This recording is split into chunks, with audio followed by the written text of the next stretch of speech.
আসনের, কিন্তু সারা বাংলাদেশ তারে চিনে। নবী একটাই, যাত্রাবাড়ির নবী, ডেমরার নবী, ঢাকা 5 আসনের নবী। সুস্পষ্টভাবে আপনাদেরকে বলতে চাই, আওয়ামী লীগ সরকার আমাদেরকে 17 বৎসর ঘরে ঘুমাইতে দেয় না। এটা একটা ব্যবসা বাণিজ্য সহকারে করতে দেয় না। এটা একটা চা দোকানে গিয়ে বসলে সেই দোকানের প্রতিও তারা হামলা চালাইছে, যেন আমরা যেন না বসতে পারি।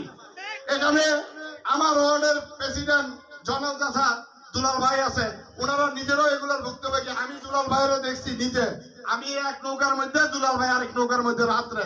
তো একজন একজনের দূরত্বে দেখা দুলাল ভাই আমার দিকে তাকায় কইতাছে, ছোট ভাই তুই আগে বার, আমি আছি পিছনে, এক লোক হইলে সমস্যা কেন? আমাদের তো বাড়ি ঘর আছে, আমরা তো বাড়ি ঘরে ঘুমাইতে পারি নাই। আপনারা সেই অত্যাচার করছেন, শুধু আপনারাই না, আপনারা অত্যাচার করে যখন না পারছেন, আপনারা প্রশাসন দিয়েও আমাদের উপরে অত্যাচার করছেন। আমাদের বাড়ি ঘরের আসবাবপত্র সহকারে রাখেন নাই। আমার বাড়ি 4 বার ভাঙছেন প্রশাসন দিয়া। কি দোষ ছিল আমাদের? আমাদের দোষ একটাই, আমরা জনগণের পক্ষে রাজনীতি করি, আমরা বিএনপির কর্মী, এছাড়া আমাদের কোনো দোষ ছিল না। আমরা কারো বাড়িতে হামলা করতে যাই নাই, কারো বাড়িতে আমরা চাঁদাও চাইতে যাইনি। আমাদের সমস্যা একটাই, আমাদের জনগণ ভালোবাসে, আমাদের স্থানীয় সমাজ পরিস্থিতি, সমাজ ব্যবস্থা সব আমাদের পক্ষে, যার কারণে আপনারা ঠাঁই পাইতেন না।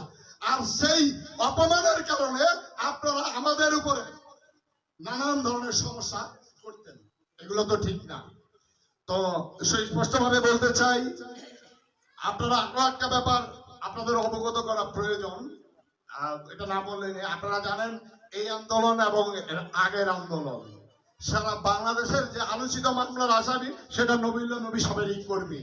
এই যে আমার বড় ভাই মনির মুন্সি ভাই, তাকে শুধু অন্যায় ভাবে একটি মামলা দিয়ে, গাড়িপোড়া একটি হত্যা মামলা দিয়ে দীর্ঘ সময় তাকে কারাবরণ করিয়েছে আওয়ামী লীগ সরকার। কোনো ছাড় পাবে না, সুস্পষ্ট ক্লিয়ার মেসেজ। আপনারা যা করেছেন আমরা হয়তো আপনাদের মতো খারাপই করব না, শুধু এইটুকুই বলতে চাই, যাদের উপর অত্যাচার করেছেন, যাদের থেকে জোর জুলুম করে খাইছেন, তাদেরকে সেগুলো ফেরত দিয়ে দেন। আমাদের কোনো কিছু চাওয়া পাওয়া নাই।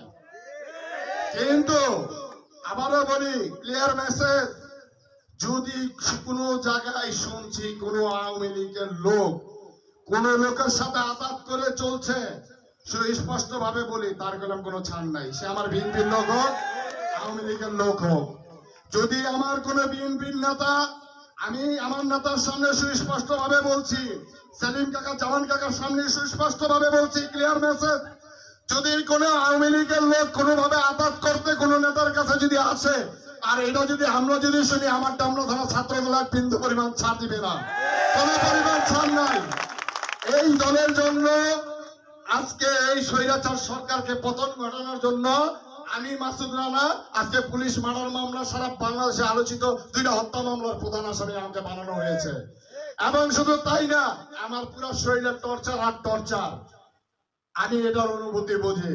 অতএব আমি সুস্পষ্ট ভাবে বলতে চাই, আমার স্থানীয় বিএনপির নেতা, যুবদল নেতা এবং অন্যান্য সংগঠনের নেতা যারা আছেন, কোন আওয়ামী লীগের সাথে কোন লোক যদি আঘাত যদি করে, আওয়ামী লীগকে তো ধরবই, কোন বিএনপি নেতা ছাড় নাই। সুস্পষ্ট মেসেজ ছাত্র দলের পক্ষ থেকে ধন্যবাদ জানাচ্ছি এবং কৃতজ্ঞতা জানাচ্ছি আমার ঢাকা 5 আসনের অভিভাবক, মাটি ও মানুষের নেতা, জনতার এমপি আলহাজ নবীল্লা নবীর কাছে। কারণ সর্বসময় সব জায়গায় আমরা যাকে পেয়েছি আন্দোলন সংগ্রামে জেল পর্যন্ত, কোন জায়গার মধ্যে নবীল্লা নবীর অবস্থান ছিল না, এইটা বলার মতো সুযোগ আমাদের নাই। আগামীতে সবাইকে আহ্বান জানিয়ে একটা কথাই বলবো, 5-6 মাস, বেশি দিন না, আমরা 17 বছর যদি কষ্ট করতে পারি, আর 6 মাস আমাদের জন্য কিছুই না। আপনারা 6 মাস ধৈর্য ধরে বসবেন, এলাকার উন্নয়নের কাজ করবেন, সমাজের মানুষের কাজ করবেন। এছাড়া কোন আওয়ামী সন্ত্রাস গুন্ডা এদের কোন স্থান আপনারা সমাজে দিবেন না। কোন ভাবে আপনাদের কাছে তৃতীয় পক্ষ একটা থাকবে, যারা কিনা আপনাদের ব্যবহার করে তারা ফায়দা নিতে চাইবে, তারা সুযোগ নেওয়ার জন্য আপনাদের ব্যবহার করবে, সেই সুযোগ আপনারা কোনোভাবেই দিবেন না। এটা আপনাদের প্রতি অনুরোধ রইল। বাংলাদেশ জিন্দাবাদ, বাংলাদেশ জাতীয়তাবাদী ছাত্রদল জিন্দাবাদ, তারুণ্যের অহংকার তারেক রহমান জিন্দাবাদ, দেশনেত্রী বেগম খালেদা জিয়া জিন্দাবাদ, শহীদ রাষ্ট্রপতি জিয়াউর রহমান অমর হোক, ঢাকা 5 আসনের অভিভাবক আলহাজ নবীল্লা নবী জিন্দাবাদ। সংগ্রামী নেতৃবৃন্দ, আপনাদেরকে একটা জিনিস বলি, আমাদের এই থানা যুব দলের অন্যতম নেতা